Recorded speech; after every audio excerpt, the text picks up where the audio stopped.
of the Senate Homeland Security Committee. Senator, it's good to see you today. Thanks very much for being here. We're glad to be with you. I want to talk about some of the work that you've been doing on all of this. First off, these Chinese nationals coming through the country look largely military-aged men. They look like they are creating a mini army in America. What do you think they're doing here, and what are they going to be working on?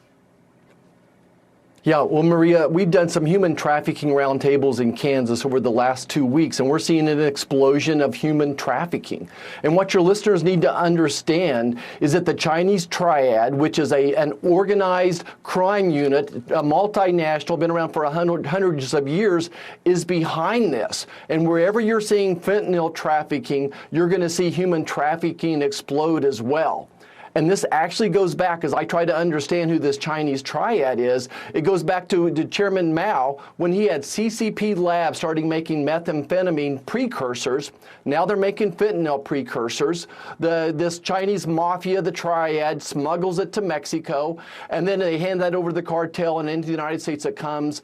Over the last 5 years, this Chinese Triad has monopolized money laundering. They have that down to an art now, and now we're seeing this explosion of massage parlors, which the Chinese Triad is running. So I just scratched the surface there, but it's very serious. The Chinese Triad is in charge of this human trafficking, part of this 40,000 Chinese nationals you see, but it's way more than that.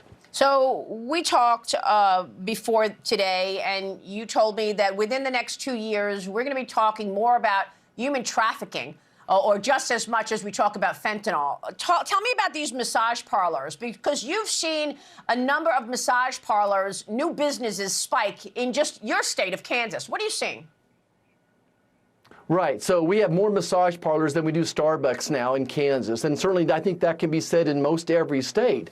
So this Chinese Triad, I mean, they are sophisticated. Your listeners need to understand that this is not the dirty workers like the cartel. The cartel is doing the dirty work, but the Chinese Triad is very sophisticated, Harvard-trained lawyers, Harvard-trained accountants that master the money laundering part of this. So you're going to see massage parlors spring up, and then next to them might be a restaurant, it might be a hair salon, a nail salon, those types of things. But the Chinese Triad has become an expert at money laundering, and we're going to see this organized crime just grow and grow and grow.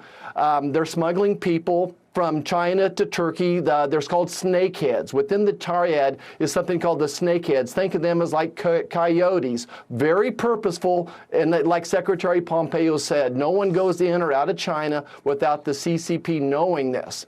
So they hand them over to the cartel, and the cartel brings them on into places like Kansas. They're not just working massage parlors, an explosion of what they call weed farms, marijuana farms, where the Chinese are intimately involved with those and exploiting this labor for labor trafficking. This is just stunning, unbelievable. Now, the women that they are able to get over the border, are they now being forced to work at these massage parlors as prostitutes? Is that what you're suggesting?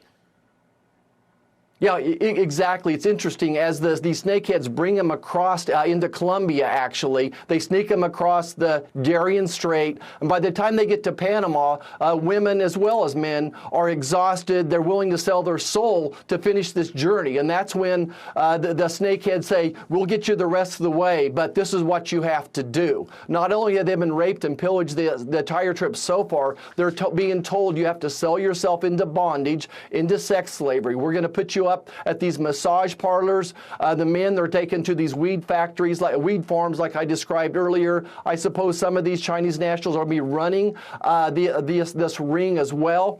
It's very complicated, but yes, they are selling these women into sex slavery for the rest of their lives. Well, I mean, look, you got a briefing on this. You're getting briefings on this, being a member of the Senate Homeland Security Committee. I imagine if you're getting these briefings, then the White House and President Biden is aware of this. Why is nothing being done about it? Well, again, I think that's a question we've been asking the White House for 3 years now, is why are you willing to sacrifice 300 American lives every day to fentanyl poisoning in order to get these 10,000 people across the border every day? Obviously that they think there's political gain to that. They don't recognize the national security issue. To me, these border crossings has always been a national security issue, but to the White House, this has always been an immigration issue and a political issue. So they don't have an answer. Is this the new way that the CCP is trying to undermine America and Americans by coming up with these new businesses, massage parlors, as a front for human trafficking?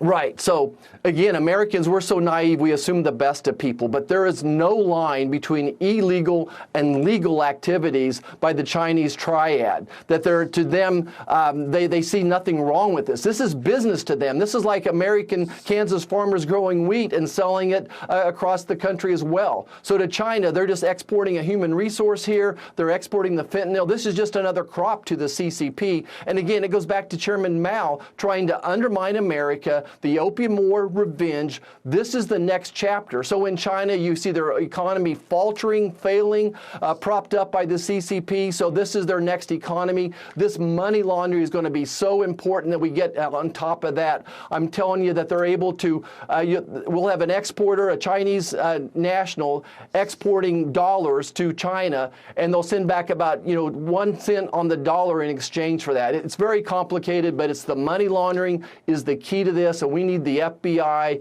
getting back on top of this as well. I mean, is the FBI and the CIA aware of all of this?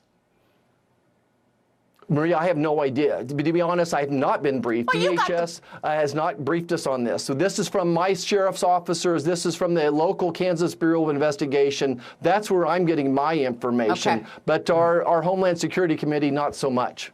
Senator, real quick on the other issues that will likely be part of the State of the Union from President Biden this week, I assume he's not going to mention how the CCP is undermining America at every turn, including these massage parlors. But what about the economic part of this in terms of inflation? What do you expect the president to address in the State of the Union?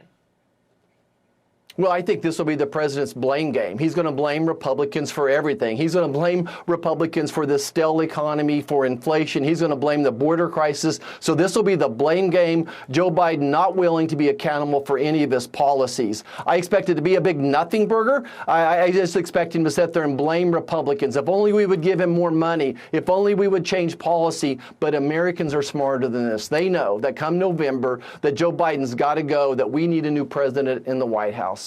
Senator, it's good to have you this morning. Thanks very much for all of the information. We appreciate it. Thank you, Maria.